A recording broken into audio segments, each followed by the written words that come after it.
Antiques Roadshow is finding amazing treasures at the Hotel del Coronado in Coronado, California. I was going to sell it to buy a new horse because I'm a cowboy guy. That's amazing. I think I'll keep going to yard sales.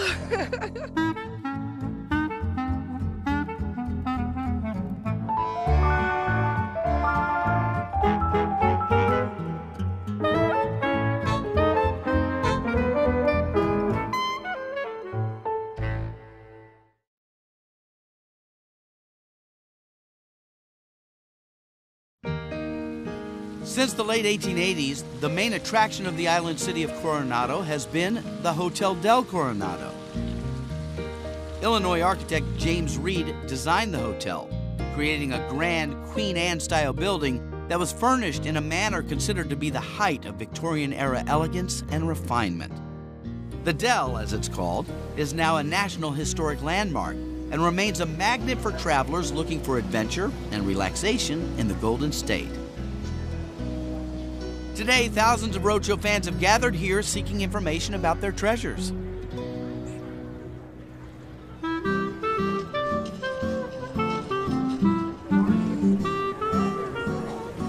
This German, just about 100 years old, maybe. Might have been a hole at one point. Yep.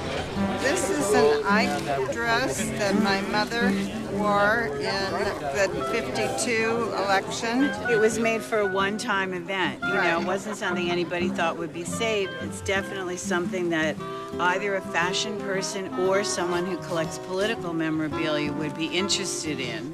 I would put a retail value on this in the $400 to $500 range. Fantastic. Yeah. You worked on Alien.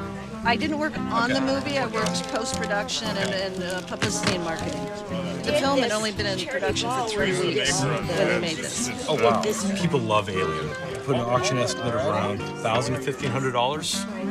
That's great. Because most of these photographs don't exist anywhere else. I bought it at a thrift shop, and I paid $14.56 for it. It is probably from the 1970s. It's artist signed by Eva Englund, who worked for Orifors, and it is a Graal vase. It has a lot of things going for it. You know, the color, and it's very exuberant, very expressionistic in the design. Orifors is the great glass out of Sweden, the top-of-the-line glass, and there is a market for it.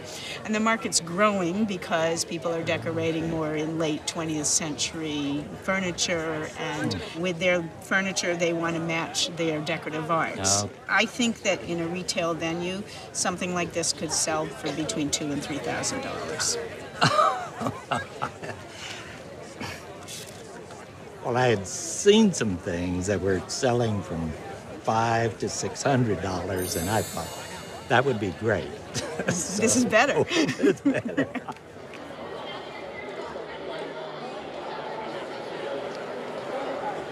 Well, it's a poster from the 1915 California Exposition that was held in San Diego, and I'm hoping that it's an original poster. I was at a fundraiser for a theater in San Diego, and they had many posters and paintings, and there aren't many things that have San Diego up there in the title, and I grew up here, so I bid on it and I bought it. We had just moved into a new home, and we're up on the top of a hill, and the view from our home is basically this view. And how much did you pay for it? I paid $3,000. And when was this? 2006. Now, I'm from New York City, so when I see this view, it really doesn't speak to me the way it would speak to you. In fact, I had to be shown where on this map the Hotel del Coronado is, and we located it right there. Right there on the island. And I had to be told that this is an image of Balboa Park. Correct. The technical term for something like this is a bird's eye view. It's a bird's eye view of the Panama, California Exposition with a view of San Diego and the environs. The Panama, California Exposition took place at the same time as the Panama Pacific Exposition took place in San Francisco. That was a giant World's Fair. The exposition in San Diego was substantially smaller. The reason of the name, the Panama, California Exposition, was the fair was held upon the opening of the Panama Canal, and as ships went through the Panama Canal and sailed north, San Diego was the first U.S. harbor that they hit. So that was the reason for the fair in 1915. if the poster's not real, it's worth a lot less than if it's original. Yes. No copies have come up for sale. The only copy I could find is in the California State Library. Wow. So it's rare. Yeah. And usually when pieces like this are reproduced, they are reproduced with all their original blemishes. So for example, there is a piece of missing paper down here. Yeah. And when they're reproduced, that loss is reproduced also. When it's reproduced, these crinkles are reproduced too. And we looked at it and we're like, it doesn't look good. And then we looked at it closer and closer, and we realized, in fact, that it is original, that this is not a reproduction of a loss. That's the actual loss. And these are not reproductions of wrinkles. Those are actual wrinkles. We don't know who the printer was or where it was printed, but almost always these exposition posters were printed in the city of the exposition. So it was almost certainly printed here in San Diego. It's not in great condition. And I'm not going to lie, I mean, $3,000 is a lot of money, but because of the rarity, and I think because of the interest in people who collect these kind of things, I would put a conservative auction estimate on it between $6,000 and $9,000. Wow. Wow.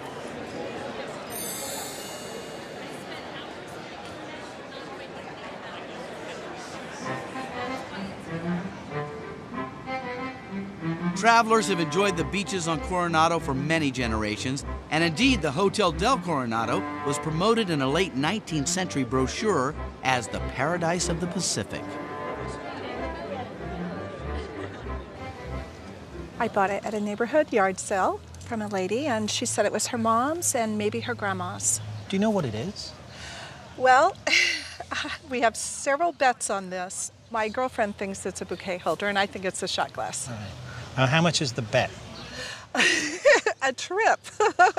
I've got a lot riding on this. A girls' glam camping trip. Well, you owe your friend a trip. Let's turn it over and I'll show you what I mean. It is a bouquet holder. And you would hold it like this, you know, if you were a young lady, unmarried most likely, in about 1895 to 1900. Okay. We sometimes call these nosegays, and a nosegay, as it suggests, is designed to bring a bouquet to your nose. It's less about having a beautiful floral display as it is about having something to perhaps relieve the unpleasant odors that surround you in the 1890s. Now, nosegays spend much of their life not in someone's hand, but sitting on a tabletop or something. This one has its own integral stand. So this is an unusual feature and a clever one. It bears marks on it here which identify it as Russian. These are Russian silversmith's marks. Any Russian silver of this time is of great quality and really quite rare. You said you paid how much for it? $5. If it showed up in an antique shop, we think about $1,000 and maybe perhaps $1,500. That is amazing. Mm-hmm. That's amazing. I think I'll keep going to yard sales. It's a Dutch painting. It's been in my family for about 60 years. It was purchased by my grandfather in Michigan. My mother inherited it, and then I inherited it from my mother. Do you know how much he purchased the painting? Oh, I have no idea. And do you know who the artist is? Well, it's attributed, there's a plaque on it that says Andres Vermeulen, and I did look him up once. He's a Dutch painter of the late 1700s, early 1800s. On the back of the painting, there are about 3 or 4 different labels. Some of those labels are from some major galleries. One of them is from Frost and Reed Gallery in London, which has been in business since 1808. It's a well-known gallery with a very good reputation. Some of the other labels, including another one from Daniel Reese in Michigan, mean that people have accepted this work to be by the artist. However, when you have a painting that does not have a signature, then you're sometimes relying on what the last person said, and you're also relying on your own study, and you're putting your own reputation on the line when you are putting a label onto the back of a painting and saying, yes, this is by this artist. So it's kind of like peer review. Everyone is together in this. The quality of this painting, it's extremely well painted. The painting is oil on canvas. The canvas at one point has been relined. This painting would have been painted in around 1800. It has all of the little details that you want in these Dutch skating scenes. Little pieces of life happening in every little corner. The age of the canvas, the age of the paint itself also lends credence to the authenticity of the painting. So all of these things together, the good provenance, the gallery labels, the exceptional quality, do help us to know that this is an authentic work by the artist. Wow. Do you know how much it might be worth? My mother had it appraised. His statement at the time was if it was of the school, it would have been about 8,000, 8 to 10, somewhere in there. And then if it was truly a Vermeulen, it was maybe 30. And when was this? I believe this was in 92. What's interesting is that the market for 19th century Dutch works and 18th century Dutch works has fallen a little bit since the 1990s and early 2000s. However, if I were to put this painting at auction today, I would put a conservative auction estimate of $10,000 to $15,000 on it. Okay, okay.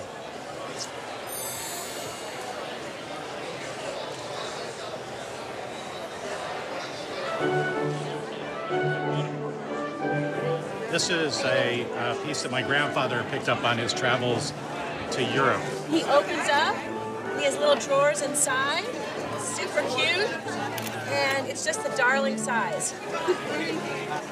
This is an honorific mark showing that it was made in the Ming Dynasty, but it actually wasn't.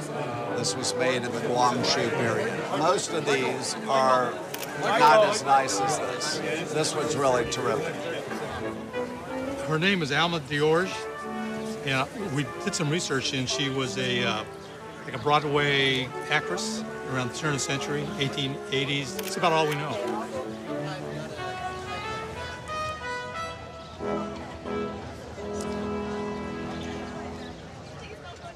I've brought my great-grandmother's Parian doll. My grandmother was going to give it to me, but my mother didn't think I deserved it, that I was too young and wouldn't appreciate it. So my mother held it for quite a while, and then gave it to me. I've had it about the last 20 years. They are referred to as a Parian doll. They're also called untinted bisque because she has a white bisque face. She is German. She dates from the 1870s. These heads were often sold as individual heads without having a body. This is a German Kessner body that would have gone on a dolly face doll rather than going on a Parian doll. And it would have been a body that would have gone on a later doll. So when you look at the hands, you can see her gusseted leather elbows, and she has a pink coloring to her bisque, whereas her face is an untinted bisque. And so those are not the right arms, it is not the right body. She would have gone more on a cloth body. The detailing is incredible. It's a beautiful example. She does not have any damage, which is very unusual. When it goes to valuing her, you are valuing her as a head only, because the body doesn't go with her, the dress doesn't go with her, but she has value in her head. Her value would be somewhere between $2,000 and $2,500. Wow. Nice. Good. I'm glad you liked that. My dog portrait was in my grandmother's apartment for many, many years growing up as a kid. My grandmother said this was her dog growing up, so we have photographs of the dog going way back to probably 1895. And his name was Jim, and Jim must have been pretty special to somebody who painted him.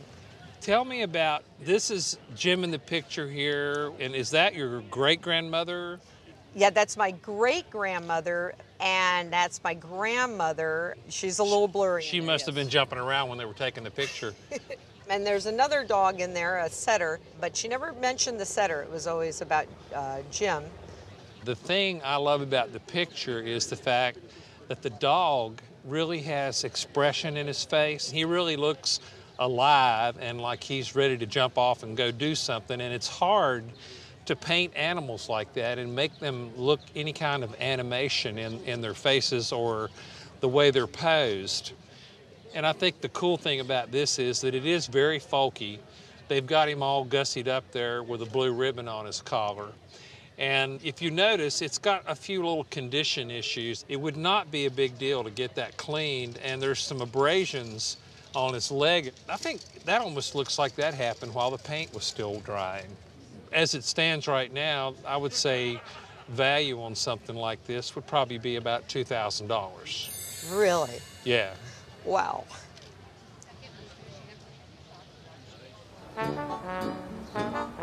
The Hotel del Coronado has accommodated hundreds of thousands of guests, but it's also been a home to year-round residents, housed Navy service members during World War II, and hosted thousands of middle-class vacationers in Tent City during much of the first half of the 20th century.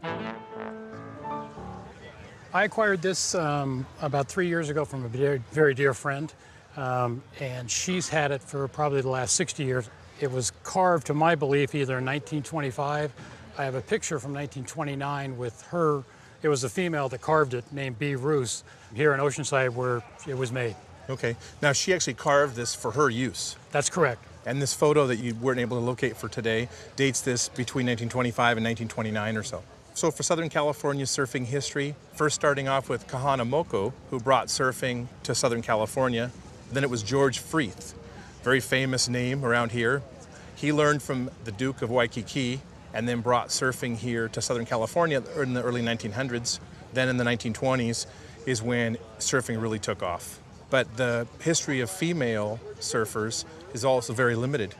It's the first board that I've ever seen that we can document belonged to a female surfer. If we didn't know the provenance of B. Ruse, it would have been assumed it was a juvenile board. It's hand carved out of redwood. Some of the neat things about it are her initials at the bottom. And then of course we have the decorations here. This is very unusual. Some of us have been looking at surfboards for 30 plus years and haven't seen this kind of carving on a board from this era. And then of course the squares down here that are missing what originally would have been abalone squares. I'd put a value on this at auction of $3,000 to $5,000. Oh, that's great.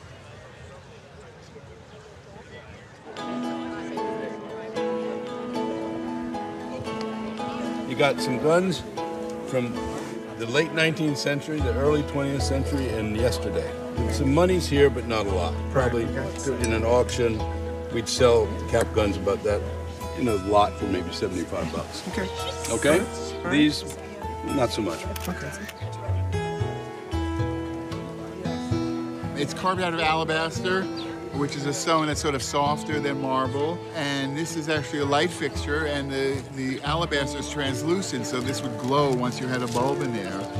It's very Art Nouveau in its form. Retail probably in the $5,000 to $7,000 range. Oh, wow, that's great. Thank you very much, Aaron. You're welcome. This amazing frame of shells was made from Pacific shells. Right.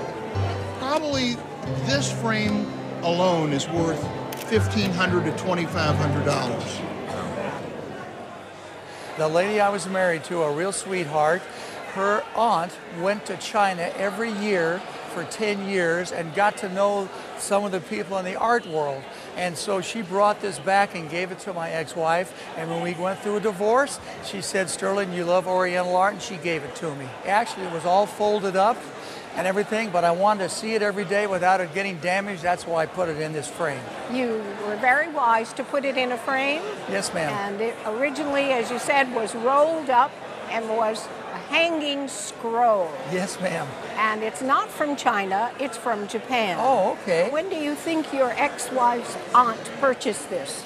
She purchased this in 1984. I've always called this painting a man's man, because I'm kind of that way myself. And this is the man right here. And this is all the people around him, the men that surround him, protect him, give him the future to look for, and encourage him to be the man's man. And that's what I look at when I see that. Well, you've been very excellent in describing what's going on. Thank you. The man is the Buddha, Shakyamuni, the Buddha. Ooh. the imagery that's here, it's actually the crest of the Buddha. It's the lotus. Oh, I didn't know the lotus that. blossom. Wow. So that's what's surrounding this painting. The painting is what we call the Buddha and his attendants. It's the family of the Buddha. And these are guardian figures here and other figures that are protecting him. And it's called a Rigo painting. Rigo painting meaning the Buddha and his attendants are coming down from heaven. Wow. Awesome. And here you have two animals, the elephant and the tiger, that are represented as animals who are protecting the Buddha. And here we have very beautiful portraiture. This painting was done in a Buddhist temple, and the painters were anonymous painters. What they were trained in doing was painting on this silk with natural pigments. So they were using mineral and vegetable pigments, and there is a great deal of gold leaf on the painting. Yes, there is, that's right. So in the painting here, all of the crowns and the outlines of the Buddha and the Buddha's mandala are all done in pure gold. And at this time, to use pure gold on a painting, 1710 to 1730 was very expensive. Gold, of course, is very fugitive, so a lot of it can chip off, and if you look in places around the crown. Yes, I see little But the fact that chips. this has been rolled up, it protected it. So this painting is in excellent condition for its age. Thank you. At auction, I would put an estimate of $8,000 to $10,000. Oh, super. That's So great. it's a good thing that you framed it to preserve it. Well, I thank you for what you've done. I didn't have any idea. And you know what? I was going to sell it to buy a new horse because I'm a cowboy guy. But since talking to you, I think it's better I just keep it. I think you should keep it. I will keep it.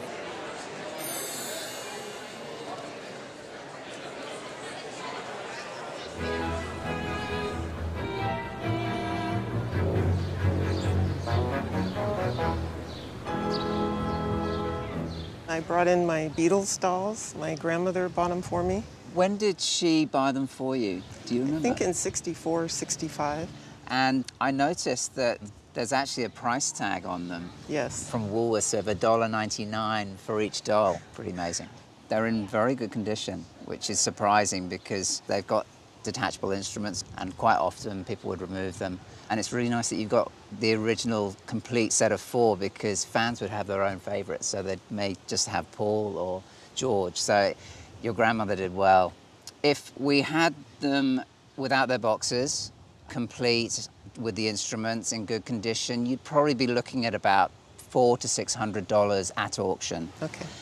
But since you've got the boxes, all the instruments together, they're in really nice condition, it's all 4 and they're 4 different ones, so you've got the complete band, you're probably looking at between $1,000 and $1,500 at auction. Okay. I'm happy. Okay. Thank you.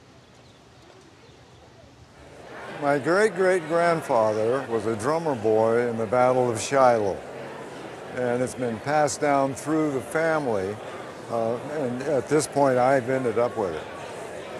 And that's one of the things that is documented in the photographs that we see over there. Tell me about the people who appear in that photo.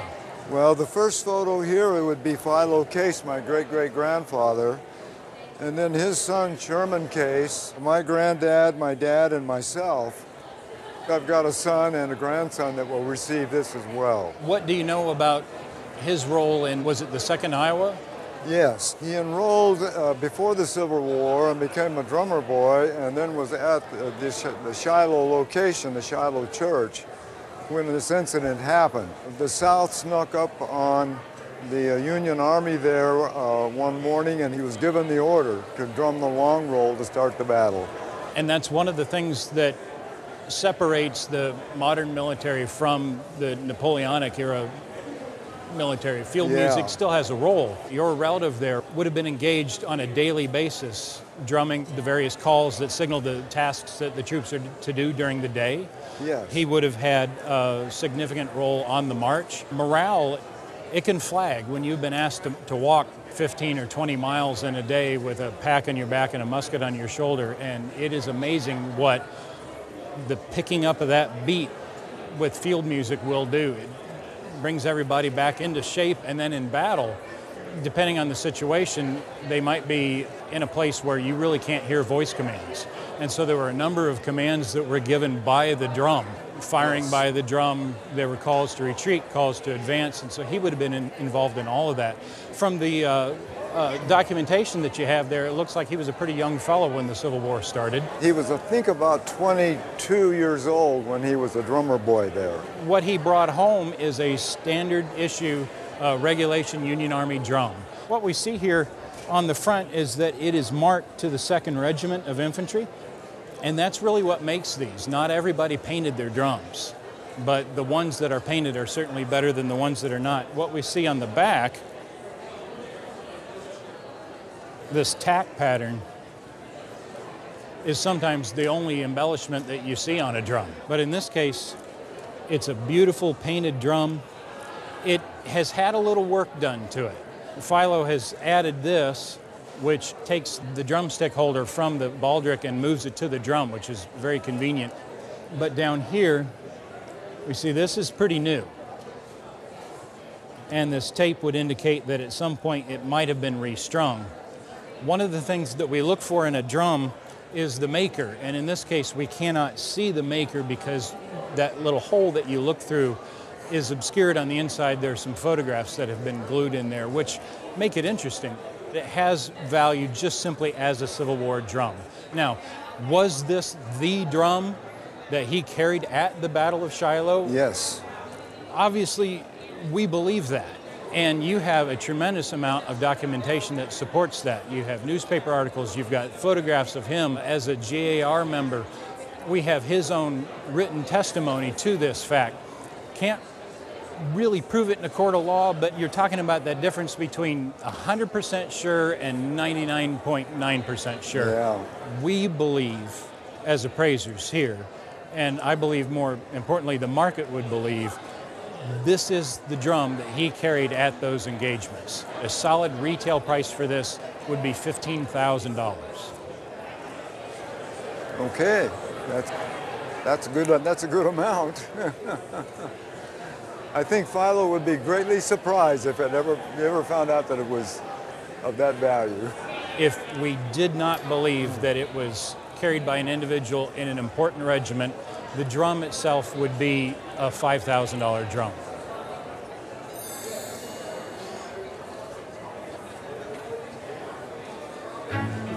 The Dodge tag is very cool, but not the Dodge like you're thinking. It's not actually Dodge Vroom Vroom Mopar, no. It's not Muscle Car Dodge. This Dodge Cash Register Company, based out of Los Angeles, California. It has the stitching, but it also has these little dots here which turn out to be lights. And on the back, it's got some wiring here that create a light display. And that was very typical of works in the 70s and 80s, where artists were going beyond just working on a flat plane at auction. You might see this estimated at $2,500 to $3,500, and I would be surprised if it exceeded that estimate. Great. John Wayne's hairdresser was a family friend. He gave this when he sold his yacht. Stories about the parties on the Wild Goose are legendary. Wild Goose. Value on it is $750 to $1,000. Yeah, this is great. Thanks a lot.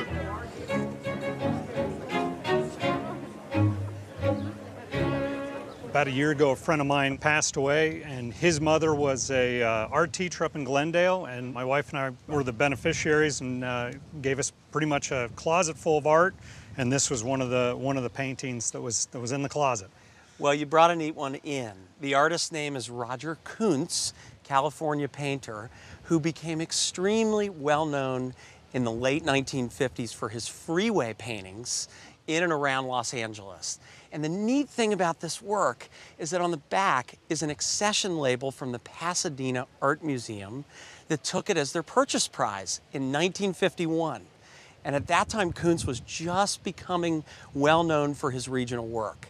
Well, another neat label on the back is a deaccession label from 1969 when the museum would have sold it. The title of the work is Good Morning, Reverend. It's an oil on canvas, and the subject is typical of his regional work. It's a wonderful early example of his work. It's in relatively good condition, totally untouched.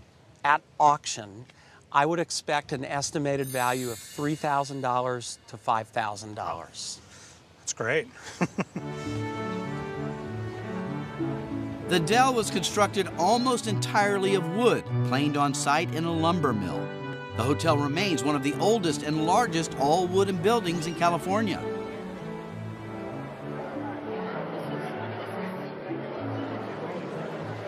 I was a lieutenant and stationed in Japan in 1971, and a friend was going to Hong Kong, said he was going to buy a Rolex watch, and he asked if I would like to get one also. It cost $110, so I gave it to him. He went to Hong Kong and came back with this watch for me. I've run with it, I've surfed with it, I've scuba dived with it, I've orienteered with it, I've backpacked with it.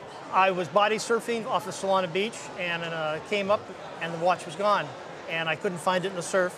My roommate was the captain of the county lifeguards. 3 days later, he came in, said at low tide, a young girl, about 7 or 8 years old, had found this watch and brought it to the lifeguard headquarters.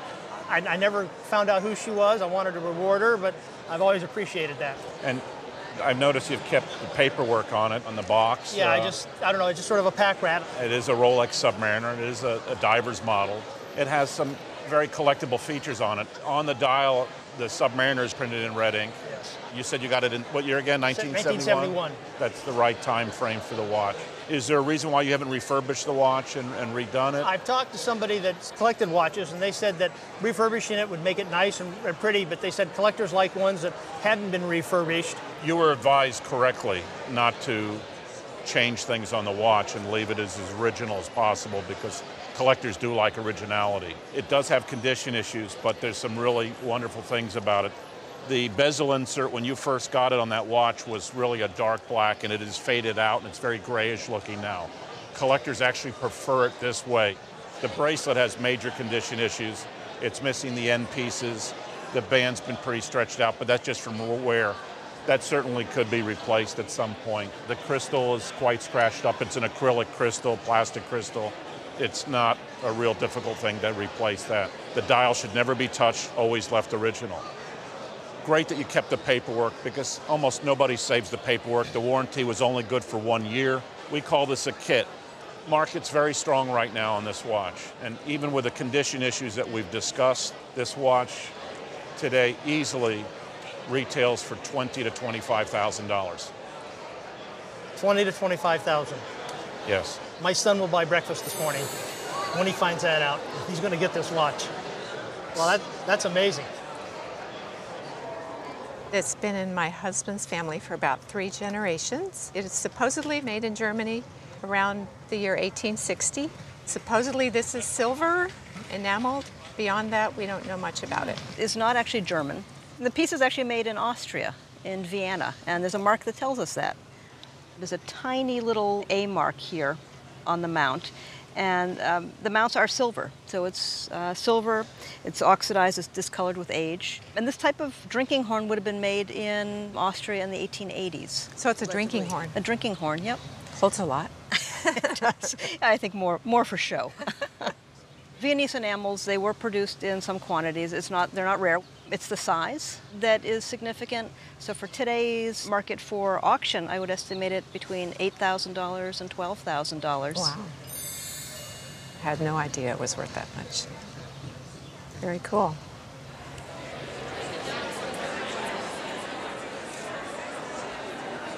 My grandfather, who was involved with the studios back in the 20s and 30s, the Hollywood studios, acquired it at some point in time, I don't know exactly when. What I know about the artist and finding out a little research online is that he was a famous artist from Pennsylvania, moved out here to California because he had tuberculosis, so the climate was for his health. And doing his painting out in the desert, they used to do a lot of film shooting for the studios out in Palm Springs. So from Palm Springs, obviously he's done a lot of desertscapes. He became quite popular with the Hollywood crowd, and so I just assumed my grandfather knew this artist and purchased it probably from the artist directly. This is by John Frost. It's oil on canvas. He was born in 1890, and it is dated here, lower right, John Frost, 1922, as you said. He led a very interesting life, and unfortunately a short one. He died in 1937. He, importantly for his formation artistically is the son of a very famous artist himself, a well-known illustrator named Arthur B. Frost, who was quite successful. Okay. And Frost put him in touch with a number of artists over the course of his career, helped him get started, including the most important of the California Impressionists, a guy named Guy Rose, who was painting in France, in Giverny, right around the same time as Monet initially. And Frost actually visited him there. Oh, wow. Initiated their relationship. And both of them ended up back in Southern California. Oh, wow. So Frost is he's one step removed from the most important of the California Impressionist painters. And he's sort of 2 steps away from the French Impressionists. But the interesting thing with Frost is that because his father was successful, he was successful as well. This is not the starving artist. You have to throw all those ideas out for him. He was successful, he was wealthy. There's a great review in 1926 that talks about most of the time he is seeing the landscape from behind a golf club or a riding crop. Oh, wow. He's not out there painting. One of the other California painters that he worked with, a guy named Alson Clark, also complained about him never really working that hard. Interesting. He's kind of a playboy, the country club lifestyle. And so there's just not a lot of work out there. Of the work that's out there, there's a fair amount of them that are these desert scenes. As you said, he's out there for his health. He's out there for the dry air to help with his condition. And in the market right now, in 2018, at auction, I think you could reasonably expect an estimate of $25,000 to $35,000. Oh, that's good. Very nice. The scarcity function is really fascinating with him because people think if there are less objects, it'll be worth more. But there's a certain amount of them that have to circulate in order to have a functioning market. All of his paintings would be worth more if there were more of them. More paintings. He didn't sell them on the cheap either. Why? He didn't have to. Really? Yeah. Right? So not only were they rare, they were expensive.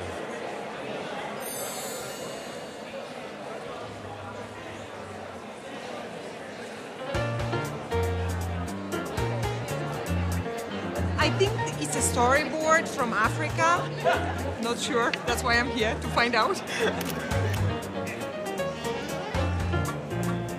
What happens with most of these documents, including the indentures, is often it comes down to who signed them, really, at the end of the day. The only one signed by like a person of major significance is Madison. It is pretty faded, so in that condition, maybe $1,500 to $2,500. Well, these guns were state-of-the-art. In a time where most guns were loaded through the muzzle and you could fire one at a time, these actually loaded through the butt. It fired 7 shots. And in today's world, it's probably worth, in this condition, about $2,500. Right. Very good. Thank you. You brought in this pretty beat-up map. It is beat up. Can you tell me where you got it? It was a garage sale, believe it or not. This was attached to an Old West poster, which first caught my eye, and by looking on the back, this was on the back side of that, and I thought, well, for 20 or 30 bucks, I'd take them both. So. Alrighty. This is a map of San Francisco from 1882. It was done by a guy named Faust who did a whole series of maps of San Francisco. And they were done for people to have to use to travel around, like today if you go and find a tourist map. And this one is beat up, but it's basically all here. And so it lets us see San Francisco as somebody who was visiting San Francisco in 1882 would see it. It shows the streetcars, which were, of course, around, and they're the dotted lines along here. It is a snapshot of the city from the time that's rare now just because not many survive. Now, condition is obviously super important on this, but even given the condition that it is, if you saw this in a shop that was selling old maps or old San Francisco memorabilia, you would expect to see maybe $350 or $400 on it, even in this kind of condition. No kidding.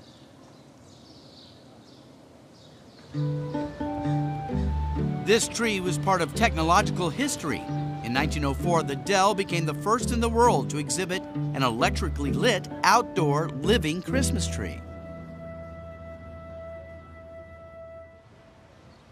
The necklace was given to my grandmother. This was a picture of her wearing the piece. What this is what we call a sautoir necklace. And sautoir comes from a French term that means jump rope, because they were very, very long necklaces. Now, you can see in the picture versus now. I think at some point, maybe one of these pearl sections came undone, and they just made the necklace a little shorter, which is where these two pieces came from. I think they were once pieces of the necklace, and when it was shortened, someone just decided to make earrings. The sautoir became very popular when Queen Alexandra started wearing them in the Edwardian period.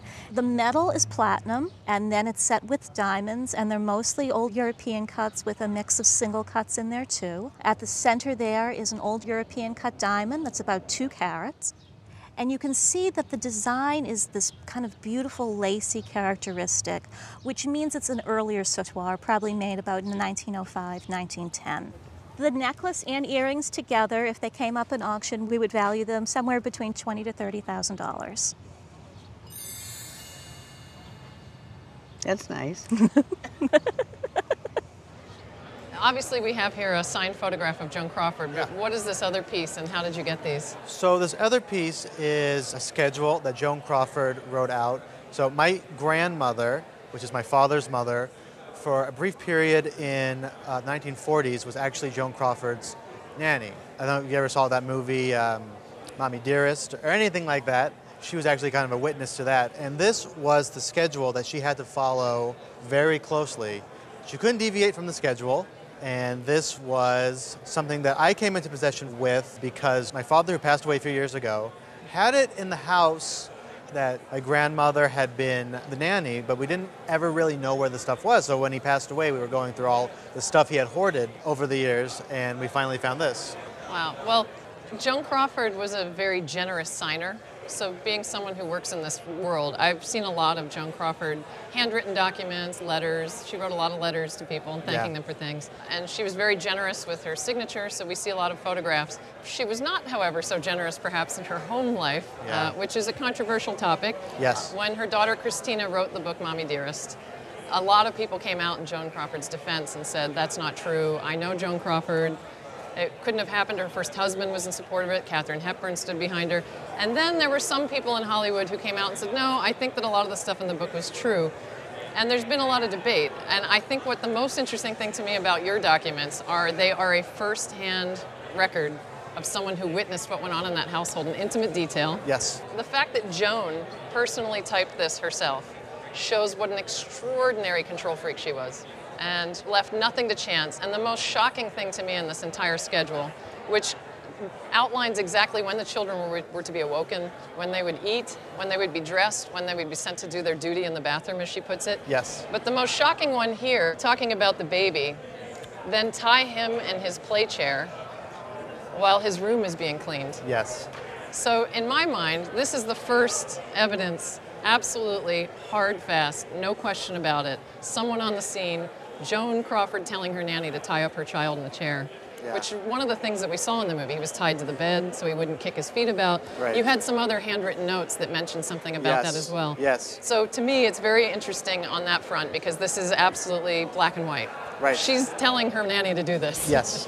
Because this is something we see a lot of, the photograph, when these come up, this is a really beautiful one, but when the photographs come up, they sell for about $300 regularly.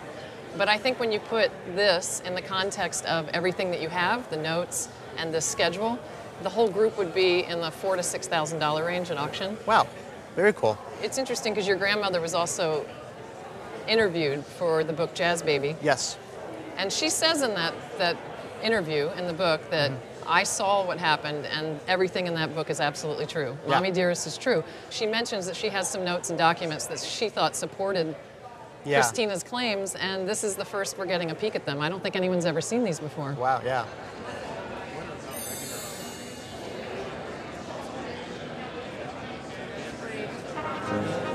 About 5 years ago, my husband and I found it at a local sale.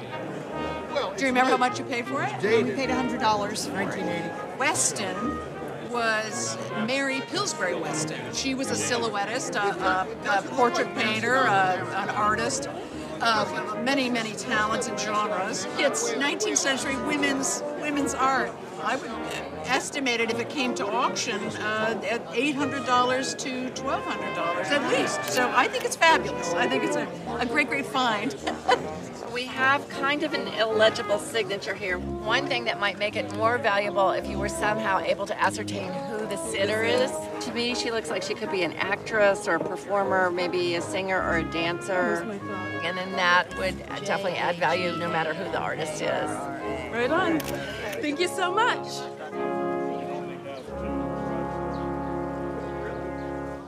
This is a Civil War uniform that my great-great-grandfather had when he was in the Union Navy. He's a surgeon. But it's a wonderful coat. It's naval and it's naval medical. You know, we don't see that very often. It was made by T.W. Sprague in Cincinnati, Ohio. It's made from a really superfine broadcloth, green silk lining. You've got the wonderful medical captain's shoulder straps here, padded chest. It's in very good condition, a few moth nips on it. It's got silk corded keyhole buttonholes here, and they seem to be in very good condition. We didn't want to button it up because the linen threads are brittle and we didn't want them to break. Civil War uniforms have taken somewhat of a hit recently, but we would still put an auction estimate of $4,000 to $6,000. Now, if you're going to insure it, because I'm pretty sure you're not going to get rid of it, we would put an estimate of $10,000 on it as a replacement cost. Wow. Yeah, it's a great piece, great piece.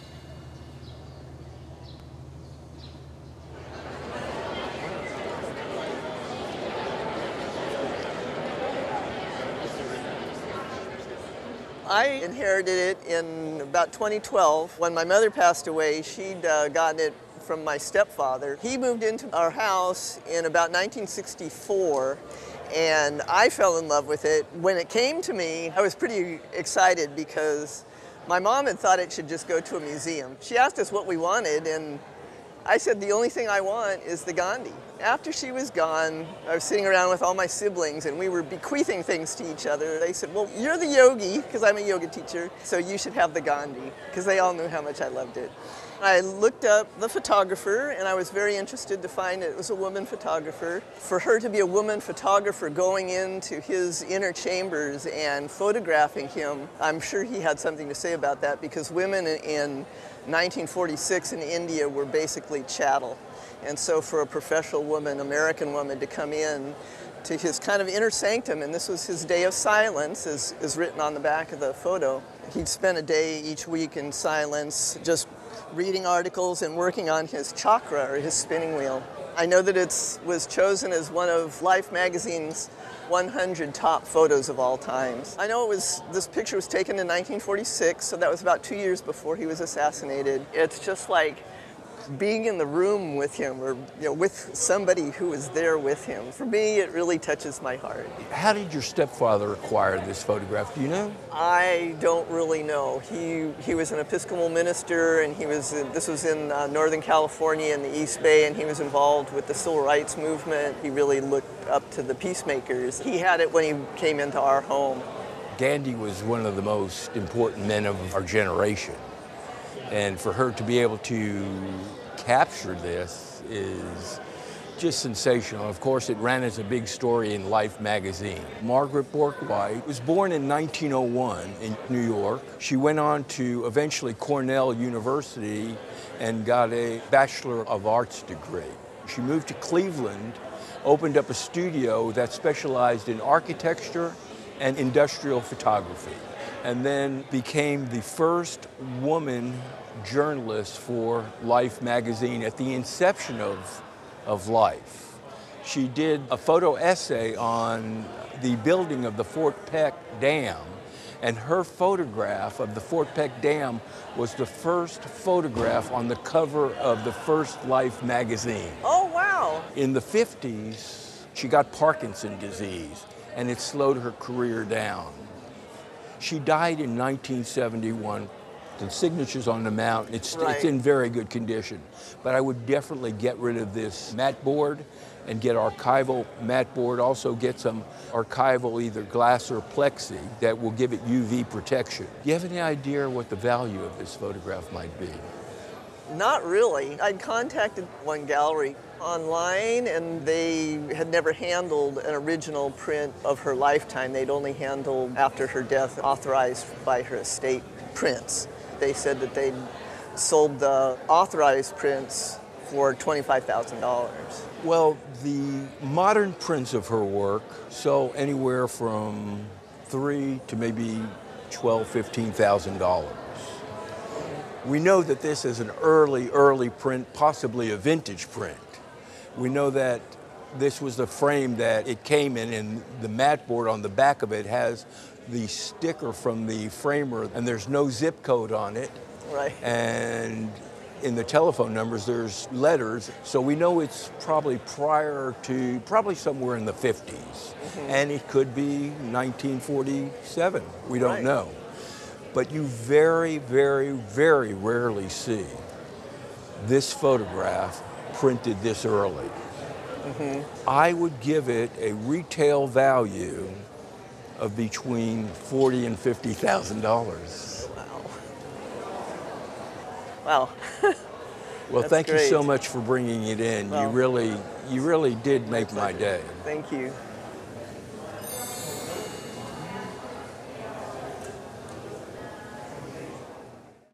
And now it's time for the Roadshow feedback booth. We came to Antiques Roadshow to have this clock watch appraised, and it turns out that the watch is worth about, maybe $25, maybe a little bit more, but the case is worth $100. I brought my Barbie doll that I've had for about 50 years, only to find out it's not a Barbie doll. It's a wannabe Barbie doll. Thanks, Mom. And I knew that all along, but I never told her. Here at the Antiques Roadshow, I learned that my Asian platter is actually Middle Eastern. This is my cool Otter Pop 1970s advertising poster. I bought it at a flea market for $20, and it's worth $400. Woohoo! I got this in Africa when we went to Tanzania, and I found out today that it's not from Tanzania, that it's actually from the Republic of the Congo, and it is for women to lay their head on so that their hair doesn't get all kinds of mud and dirt and junk in it when they sleep. So they lay with it and they lay back here like this, and it looks very uncomfortable to me. At the Antiques Roadshow, I came to see just how much this gory painting can be. Come to find out, it's worth at least a G. Word. I'm Mark Wahlberg. Thanks for watching. See you next time on Antiques Roadshow.